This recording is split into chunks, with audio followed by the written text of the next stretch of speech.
स्वागत है आप सभी का ग्लोबल टेक यूट्यूब चैनल पर। हम लोग कर रहे थे भाई सुपर 6 सीरीज, जिसमें हमने ड्राइंग के 2 लेक्चर आपको करा दिया ऑलरेडी। क्लास नंबर 3 आज होने वाली है। किसी भी क्लास का पीडीएफ जो डाउनलोड करना है, पीडीएफ डाउनलोड करने के लिए हमने आपको तरीका बताया था कि आप जाइए अपने गूगल क्रोम की वेबसाइट पे, गूगल क्रोम पे जाइए और आपको वेबसाइट टाइप करना है www.globaliti.org। ठीक है, कैसे करना था ये चीज हमने आपको बताया था। देखिए हम आ गए हैं ग्लोबल आईटीआई के वेबसाइट पे। ये ग्लोबल आईटीआई वेबसाइट हो गया। इसके बाद फिर आपको जाना था आईटीआई कोर्सेज पे। आईटीआई कोर्सेज पे जब आप क्लिक करेंगे तो आपके नीचे दिखेगा इंजीनियरिंग ड्राइंग। इंजीनियरिंग ड्राइंग ये दिख रहा है ना, इंजीनियरिंग ड्राइंग। जैसे ही आप इंजीनियरिंग ड्राइंग पे क्लिक करेंगे तो आपके सामने ऐसा इंटरफेस खुल जाएगा। ठीक है, और आपको आ जाना है यहाँ पे इंजीनियरिंग ड्राइंग वाले पे। देखिए ये आईटीआई सेकेंड ईयर है, सेकेंड ईयर के लिए क्लास हो रही है, तो आपको यहाँ से जाके क्लास को डाउनलोड कर लेना है। सुपर 6 सीरीज के नाम से आपको दिख जाएगा यहीं पे टैब है, और यहां से आप क्लास वाइज पीडीएफ डाउनलोड कर सकते हैं। ठीक है, तो चलिए देर ना करते हुए देखते हैं आज का हम लोग अपना पहला क्वेश्चन बोला है कि voltage less than 250 volt is called. 250 volt से नीचे का जो वोल्टेज होता है उस वोल्टेज को क्या कहते हैं, उस वोल्टेज को क्या कहते हैं। देखिए जो आपका 250 वोल्ट से नीचे का वोल्टेज होता है ना, 250 वोल्ट से जो कम का वोल्टेज होता है उसे हम लोग कहते हैं लो वोल्टेज। उसे हम लोग क्या कहते हैं भाई, लो वोल्टेज कहते हैं। ठीक है, और जो आपका 250 से लेके 650 के बीच में होता है, 250 से लेके 650 के बीच में जो होता है उसे हम लोग कहते हैं मीडियम वोल्टेज। उसे हम लोग कहते हैं मीडियम वोल्टेज। ठीक है, और 650 से लेके आपका 11 किलो वोल्ट तक जो होता है उसे हम लोग हाई वोल्टेज कहते हैं। ठीक है, आपसे क्वेश्चन में 250 वोल्ट से नीचे के ही वोल्टेज की बात किया है, तो ये क्या हो जाएगा यार, ये हो जाएगा आपका लो टेंशन वोल्टेज, लो टेंशन वोल्टेज। ठीक है ना।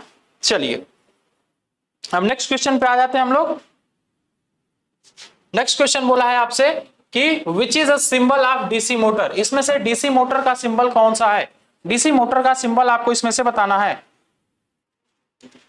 तो देखिए डीसी मोटर के सिंबल के लिए आप क्या ध्यान देना है, देखो कहीं पे भी यदि कुछ इस तरीके का सिंबल दिखता है तो ये जो लाइन होती है ना, ये दर्शाती है डीसी सप्लाई को। ये लाइन दर्शाती है आपके डीसी सप्लाई को। ठीक है, और कहीं पे भी यदि लाइन ऐसा दिखता है तो ये लाइन किसको दर्शाती है भाई, ये लाइन दर्शाती है आपके एसी सप्लाई को, एसी सप्लाई को।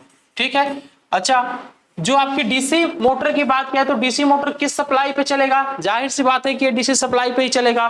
तो आपको ये सिंबल देखना है, ये वाला सिंबल देखना है कि ये लाइन का सिंबल कहां पे दिया हुआ है। देखो इसने केवल यहाँ पे जी लिख दिया है। ठीक है, जी का मतलब होता है जनरेटर, तो जनरेटर तो होगा नहीं। ठीक है, यहाँ पे इसने एम लिखा है, लेकिन नीचे देखो, नीचे ये ऐसा साइन वेव एक बनाया है, आपको साइन वेव बनाया है। इसका मतलब क्या है कि ये जो है ये आपका एसी पे चलने वाली मोटर है, एसी सप्लाई पे चलने वाली ये मोटर है। ठीक है, और देखिए यहाँ पे एम इसने बनाया हुआ है और इसके नीचे एक लाइन सिंपल सीधा सा लाइन खींचा हुआ है। इसका मतलब है कि ये यही क्या है आपका, यही है आपका डीसी मोटर। तो यहाँ पे ए ऑप्शन एकदम करेक्ट हो जाएगा। ठीक है, ए ऑप्शन एकदम करेक्ट हो जाएगा। अच्छा बाकी के ऑप्शन क्या है, तो ये जो दिया हुआ है ये आपका ओम का सिंबल दिया हुआ है, ये आपका ओम का सिंबल दिया हुआ है, या फिर इसे कह सकते हैं आप ये ओम मीटर दिया हुआ है। ठीक है, ये आपका जनरेटर है और ये आपका एसी मोटर है। ये आपका कौन सा मोटर है भाई, एसी मोटर है। ठीक है, चलिए अगला क्वेश्चन देखते हैं कि what is the material of line insulator. Line insulator के लिए किस मटेरियल का यूज किया जाता है, ये आपसे क्वेश्चन में पूछा है। देखिए बात किया है किसकी, इंसुलेटर की बात किया। इंसुलेटर कौन से मटेरियल होते हैं, ऐसे मटेरियल जिनसे होके धारा का प्रवाह ना हो सके उसे कहते हैं आप लोग इंसुलेटर। ठीक है, तो इंसुलेटर के रूप में आप किसका यूज कर सकते हैं, इंसुलेटर के रूप में इंसुलेटर या फिर कुचालक। कुचालक के रूप में हम लोग प्रायः उसी का यूज करते हैं जिसका रेजिस्टेंस बहुत ही हाई हो, जिसका रेजिस्टेंस बहुत ही हाई हो, मतलब कि मेगा ओम से भी अधिक हो। मेगा ओम से भी अधिक का जो रेजिस्टेंस होगा उसी का अक्सर हम लोग यूज करते हैं किसमें, इंसुलेटर के तौर पे। ठीक है, तो यहाँ पे देखिए एल्यूमिनियम जो है, एल्यूमिनियम तो चालक है भाई, तो ये तो जाहिर सी बात होगा कि ये आपका कंडक्टर है, कंडक्टर है, तो इसका यूज हम लोग करेंगे नहीं। इसका ट्रांसमिशन लाइन में यूज किया जाता है लेकिन एज ए कंडक्टर यूज किया जाता है, इंसुलेटर नहीं। ठीक है, कॉपर जो है, कॉपर सेकेंड हाईएस्ट कंडक्टिविटी वाला कंडक्टर है, तो ये आपका क्या हो गया, ये भी हो गया कंडक्टर। ठीक है, ये भी हो गया आपका कंडक्टर। जो पोर्सेलिन यहाँ पे दिया हुआ है बी ऑप्शन में, इसी का हम लोग यूज करते हैं एज अ इंसुलेटर। इसी का यूज हम लोग कैसे करते हैं? As a insulator, as a insulator, ठीक है, एज अ इंसुलेटर इसका यूज किया जाता है। तो यहाँ पे कौन सा ऑप्शन सही हो जाएगा? बी एकदम राइट आंसर बन जाएगा इस क्वेश्चन के लिए, ठीक है।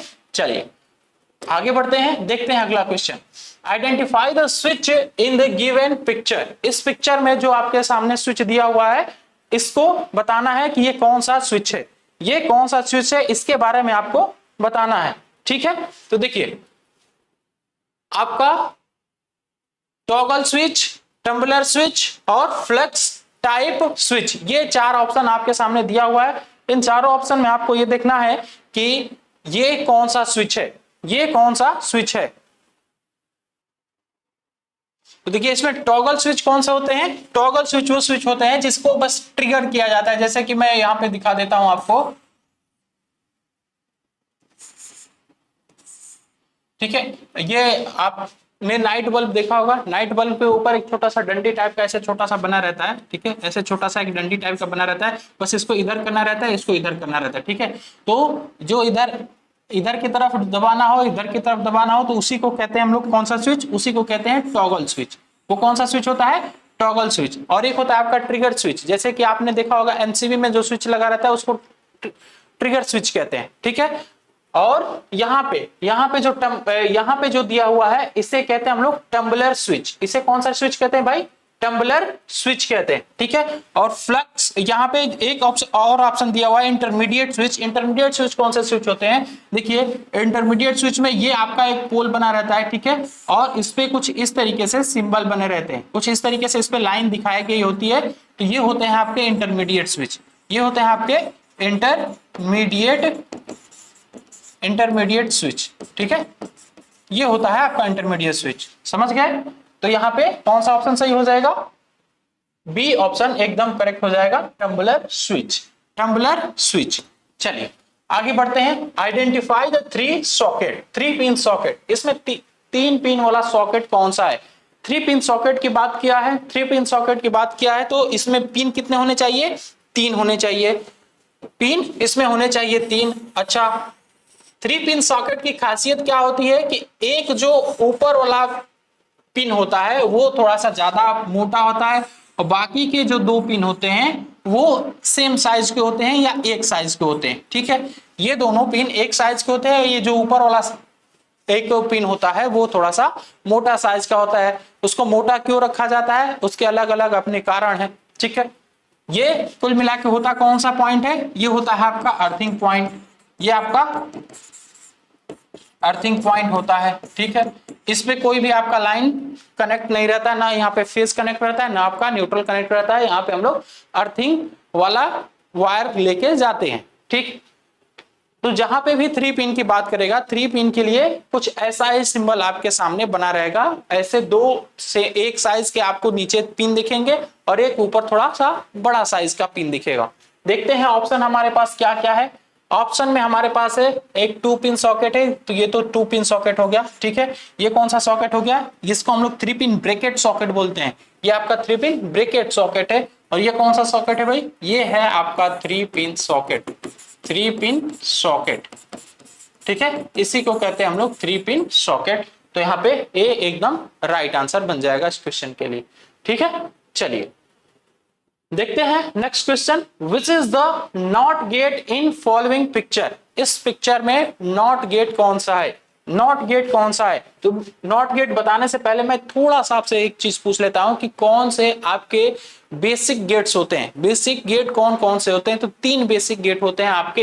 एक होता है आपका एंड गेट, एक होता है आपका एंड गेट, ठीक है। दूसरा होता है आपका और गेट, और गेट, और तीसरा होता है आपका, तीसरा कौन सा होता है भाई? तीसरा होता है आपका नॉट गेट, तीसरा होता है आपका नॉट गेट, ठीक है। तो ये तीन आपके बेसिक गेट होते हैं। तीनों गेट का सिंबल देख लीजिए, यहाँ पे तीनों गेट का सिंबल कुछ इस तरीके से हो जाता है, ठीक है। ये हो गया आपका एंड गेट, ये हो गया आपका और गेट, ये हो गया आपका और गेट, ठीक है। और नॉट गेट की बात क्या है ना यहाँ पे, तो नॉट गेट आपका हो जाता है कुछ इस तरीके से, आगे एक, इसके आगे एक हम लोग बबल लगा देते हैं, तो यही बन जाता है आपका कौन सा गेट, यही बन जाता है आपका नॉट गेट। ठीक है, और देखिए यही बबल यदि यहाँ पे आ जाता है तो ये बन जाता है आपका नॉर गेट, और ये बबल यदि यहाँ पे आ जाता है तो ये बन जाता है आपका नैंड गेट। ठीक है, तो ये आपके 3 बेसिक हैं, इसी से सारे गेट्स बनाए जाते हैं, जो भी आपके और 4 गेट हैं उन सभी गेट को हम लोग इसी से बनाते हैं। ठीक है, इन्हीं की सहायता से। तो यहाँ पे कौन सा गेट दिया हुआ है यार, ये है आपका एंड गेट, एंड गेट है ये है आपका एंड गेट। ठीक है, ये है आपका नॉर गेट। देखो हमने और गेट बनाया है ना, इसके आगे एक बबल लगा दिया यहाँ पे, इसी की मैं बात कर रहा था कि यदि आगे एक बबल लगा देगा तो ये कौन सा गेट बन जाएगा भाई, ये बन जाएगा आपका नॉर गेट। ठीक है, तो ये हो जाएगा आपका नॉर गेट, नॉर गेट। ठीक है, अच्छा ये देखिए इसने एकदम यही चीज बनाया है और आगे बबल लगाया है, तो यही होता है आपका कौन सा गेट भाई, यही होता है आपका नॉट गेट, ये होता है आपका नॉट गेट। ठीक, और ये कौन सा है, तो ये होता है आपका डायोड, ये है आपका पीएन जंक्शन डायोड या लिख लो डायोड, ये है आपका डायोड। ठीक है, क्वेश्चन में किसकी बात किया था, नॉट गेट की बात किया था, तो नॉट गेट आपका ये सी ऑप्शन में दिया हुआ है, जो कि एकदम करेक्ट है, सी ऑप्शन एकदम राइट है। ठीक, तो चलिए आज के लिए बस इतना रखते हैं, फिर मिलते हैं हम लोग नेक्स्ट क्लास में नेक्स्ट क्वेश्चन के साथ। यदि आपको ये सीरीज अच्छी लग रही हो तो एक प्यारा सा कमेंट भी कर दिया करिए आप लोग।